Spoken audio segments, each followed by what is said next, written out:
Alright, hey, what's up guys? Another guide here. This is 12 or 13, whatever the long par 5 is. I'm going to try to blast this out here as far as possible. Thinking about some rings here. The ring adjustment, maybe just try to straighten it out with a curl back. We're going to try to keep this as aggressive as possible. We're going to need probably most of a 202 driver. So you'll see that I'll typically probably try to get this over to the edge as much as possible for this hole. And let's just see where this is. This is 196 club. Oh, good. That looks good.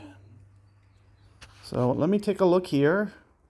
Because this is what I wanted, was to be able to do this with a Stingray. And it looks like now I can. So let me just go ahead and buff this out. Should be up to a 5.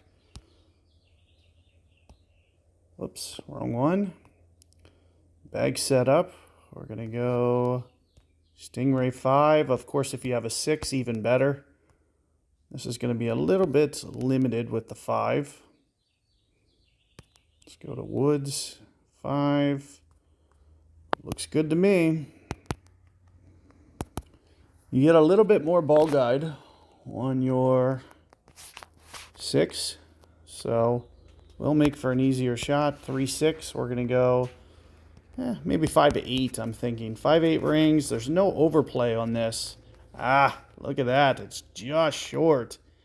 Just short. I think I can make the correction here, though. I'm not going to get too carried away, but you can see this is what the ball guide's doing.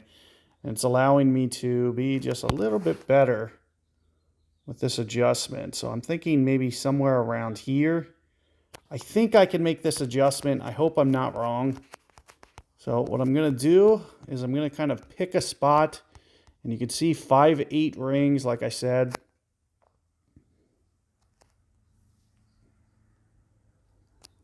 Maybe right in here. And then we're just going to push back up to max and see what this looks like here. Now you got to keep in mind, since you're on higher ground here. So let's say I was to put it here. We'll just push straight up this way. You got to keep in mind we're on higher ground here. So with that being said, when you re-straighten this up, you'll want to make sure that it's not quite to here. So I'm thinking that I'm going to want to come in a little bit. Since it's higher ground, I think it's going to launch slightly. So I might not be able to quite use max club here.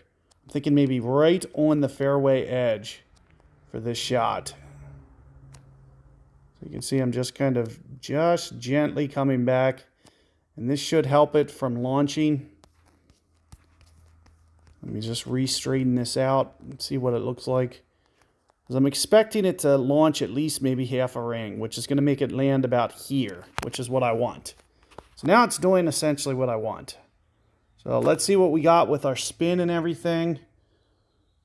See how close we are.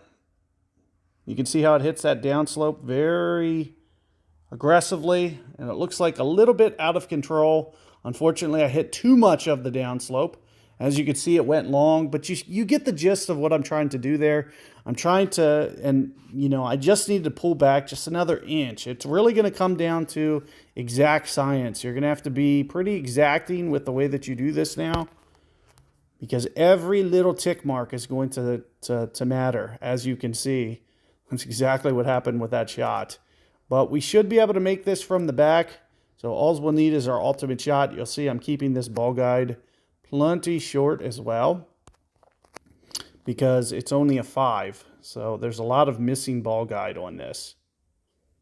So you can see as long as you're relatively good with your timing, we should be good. We still roll it in, and you can see we were able to get aggressive and potentially do that perfect. But this just goes to show you how perfect you're going to need to be. So sometimes seeing those mistakes that I make is going to help you that much better. So do keep that in mind. Good luck. I'll see you guys on the next one.